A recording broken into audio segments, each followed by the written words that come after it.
Pertama sekali saya merasakan bahawa bajet yang dibentangkan oleh Yang Amat Berhormat Perdana Menteri, bajet 2016, iaitu mensejahterakan kehidupan rakyat, merupakan satu bajet yang cukup komprehensif dan benar-benar kerajaan memberi fokus kepada untuk memperkasakan keadaan domestik negara melalui 5 keutamaan yang telah dibentangkan. Jadi daripada 5 keutamaan yang telah dibentangkan itu, iaitu memperteguhkan ketahanan ekonomi negara, meningkatkan produktiviti, inovasi dan teknologi hijau, mempersiagakan modal insan, memperkasakan agenda Bumiputera dan meringankan kos sara hidup rakyat. Saya sebagai rakyat Malaysia, saya dapat rasa bahawa bajet yang dibentangkan ni untuk saya. Saya yakin bukan saya saja merasakan perkara ini, saya yakin seluruh golongan muda, malah semua rakyat dapat rasakan kerana ia terus memberi kesan kepada kita semua.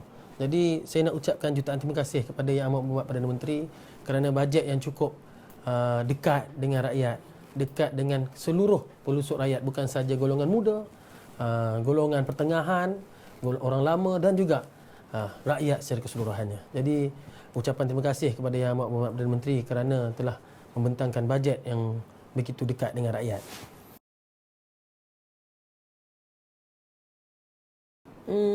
Sudah pasti.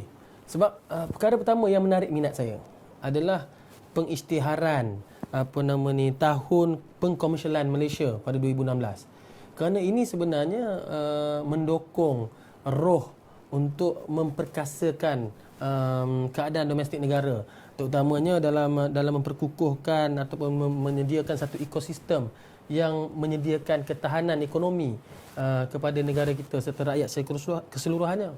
Kita tengok juga begitu banyak bajet-bajet yang diluluskan yang menyentuh golongan muda, seperti bajet untuk pendidikan, bajet untuk pendidikan juga kemahiran. Kita tahu negara kita menuju ke arah negara berpendapatan tinggi. Sudah pasti bila menuju ke arah negara maju berpendapatan tinggi, kita memerlukan pekerja-pekerja mahir yang begitu ramai. Jadi kerajaan memberi fokus lebih 4 bilion ringgit kepada TVET ni, pendidikan teknologi vocational ni sangat-sangat signifikan. Dan saya merasakan ini adalah antara perjuangan MBM yang disambut oleh Yang Amat Berhormat Perdana Menteri.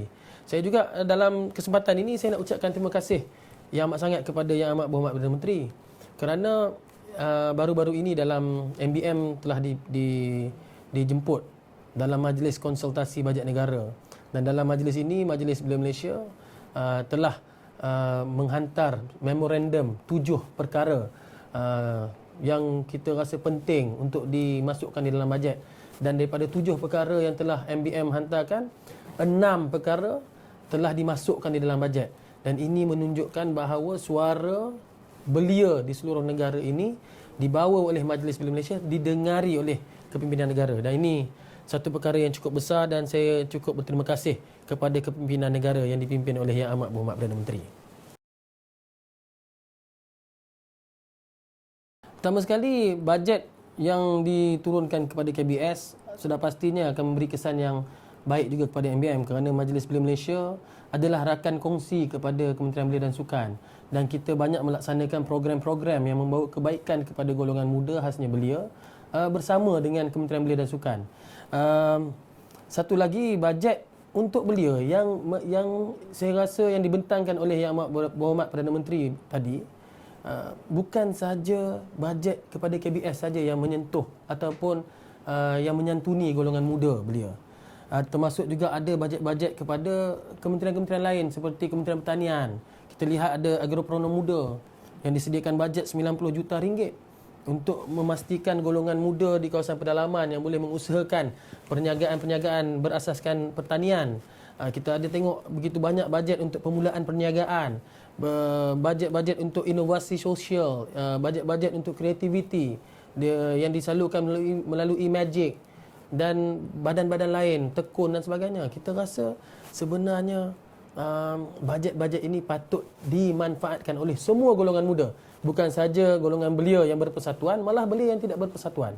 Tetapi saya merasakan sudah pasti Yang paling terkesan sekali antaranya adalah disebut sini oleh Yang Amat Berhormat Perdana Menteri bahawa diperuntukkan daripada 900 lebih juta yang kepada KBS itu 160 juta untuk pembangunan NGO dan sebagainya yang berkaitan dengan beliau. Ini sebenarnya salah satu penambahbaikan yang sudah pasti akan memberi impak besar kepada pembangunan modal insan negara.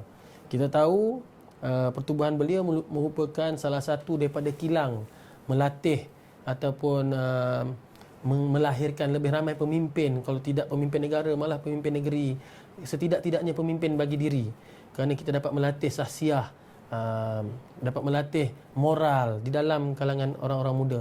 Jadi kita merasakan ini adalah julung-julung kalinya Yang Amat Berhormat Perdana Menteri menyenaraikan NGO belia sebagai penerima peruntukan yang cukup besar, dan saya harap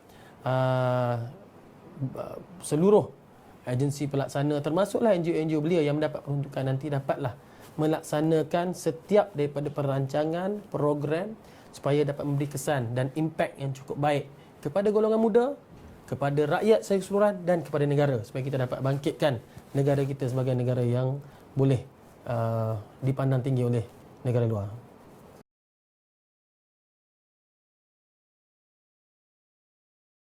Pertama sekali saya nak sentuh 6 perkara yang saya sebut tadi. 6 perkara yang dimasukkan di dalam bajet daripada 7 perkara yang dimasukkan dalam apa nama ni Majlis Belia Malaysia punya memorandum kepada pihak kerajaan. Yang pertama iaitu keusahawanan sosial. Keusahawanan sosial ini dapat dimasukkan di dalam keutamaan nombor 3 iaitu memperkasa modal insan. Yang kedua, pekerja industri dan pekerja mahir. Ini juga dimasukkan di dalam perkara ketiga iaitu memperkasa modal insan. Yang ketiga, penyelidikan dan pembangunan. Yang keempat, pemerkasaan NGO belia. Yang kelima, skim perumahan belia. Dan yang keenam, penerapan nilai. Yang ini soalan tuan tadi merujuk kepada skim perumahan belia. Antara perkara-perkara yang di-highlightkan oleh Majlis Belia Malaysia, yang diketengahkan oleh Majlis Belia Malaysia, termasuklah deposit perumahan ini. Dan kita merasakan pengecualian deposit perumahan mampu milik untuk rumah pertama bagi golongan muda sangat tepat. Kerana kita tahu banyak golongan muda yang bila kita turun, Majlis Belia Malaysia turun, membuat town hall discussion, membuat perjumpaan bersama-sama golongan muda, kita dapati antara masalah utama golongan muda hendak memiliki rumah adalah selain daripada pinjaman dan sebagainya adalah deposit rumah. Contohnya kalau rumah itu 90,000, rumah mampu milik 300,000. Kalau 300,000 dia perlu ada lebih kurang 10%, mungkin 30,000 ringgit. Kebanyakan mereka yang beli rumah bernilai 300,000 tak mungkin, tak ramai yang ada cash sebanyak 30,000 ringgit untuk bayar deposit. Jadi peruntukan ini yang diperuntukkan oleh kerajaan sebanyak 200 juta ini cukup membantu dapat menyelesaikan isu masyarakat, terutamanya golongan muda. Kita dengar banyak masalah belia ni. Yang kita tahu sekarang, satu masalah dia ekonomi. Kerajaan tackle melalui bajet ini melalui keusahawanan, bantuan keusahawanan sosial dan sebagainya. Perumahan, kerajaan tackle melalui skim-skim seperti ini. Jadi saya merasakan bajet 200 juta untuk pengecualian deposit rumah mampu milik ini sangat-sangat bertepatan dan sangat membantu golongan belia untuk memiliki rumah sendiri. Jadi ini sangat adalah satu inisiatif yang cukup baiklah kepada golongan muda.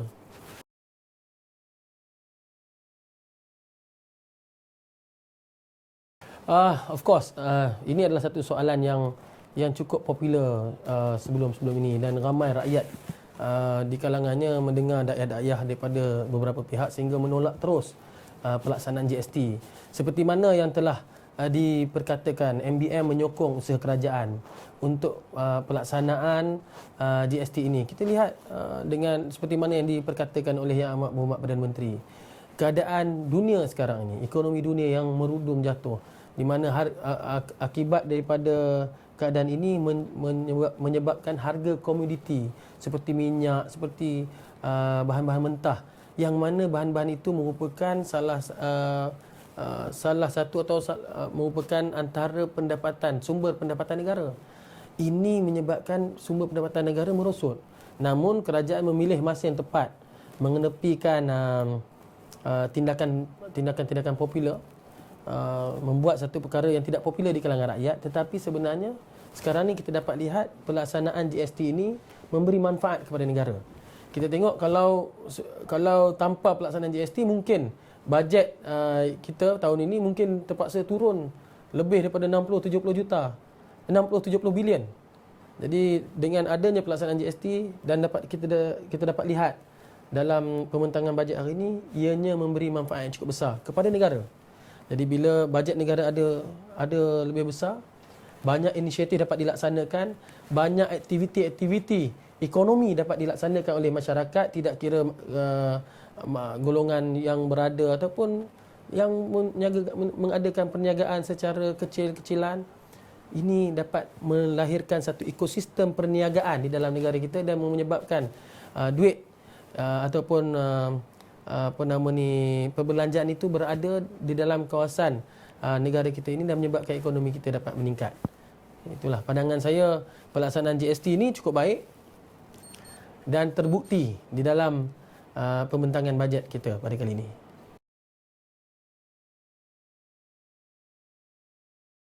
Bila naik gaji minimum, sudah pasti produktiviti akan meningkat. Contoh, kita dibayar gaji 900 untuk buat satu kerja, tapi bila dinaikkan gaji kita, sudah pasti kita ada feel good factor. Kenaikan gaji ni salah satu feel good factor. Bila kita ada rasa seronok, sudah pasti kerja kita akan bertambah baik. Jadi saya yakin perkara ini cukup memberi kesan kepada produktiviti negara nanti. Itu kita cakap pasal gaji minimum kan. Jadi saya merasakan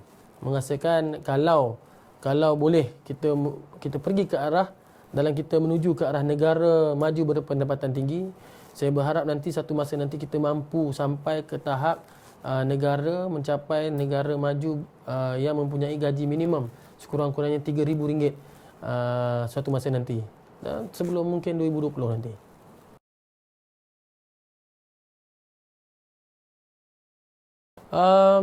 Saya nak ucapkan terima kasih kepada Yang Amat Berhormat Perdana Menteri kerana menzahirkan permintaan golongan muda, terutamanya melalui Majlis Belia Malaysia ini di dalam bajet ini. Saya nak berpesan kepada golongan muda di luar sana supaya kita sama-sama melaksanakan tanggungjawab kita sebagai rakyat Malaysia. Kita ketepikan segala perasaan ataupun segala fitnah yang melanda negara kerana terbukti apa yang dibuat oleh kerajaan ini membuktikan bahawa kerajaan tidak main-main, terutamanya dalam isu golongan muda. Saya mengharapkan supaya segala agensi pelaksana daripada bajet ini dapat melaksanakan segala bajet yang dibentangkan oleh Yang Amat Berhormat Perdana Menteri ini dengan memudahkan caranya, mengurangkan karenah birokrasi supaya rakyat dapat menikmati segala inisiatif kerajaan ini dengan mudah, dengan baik dan dengan tepat kepada golongan-golongan sasarnya. Jadi itu saja. Sekali lagi saya berharap golongan muda terus memberi kepercayaan kepada kepimpinan negara yang dilihat begitu prihatin terhadap suara golongan muda, terutamanya melalui Majlis Belia Malaysia.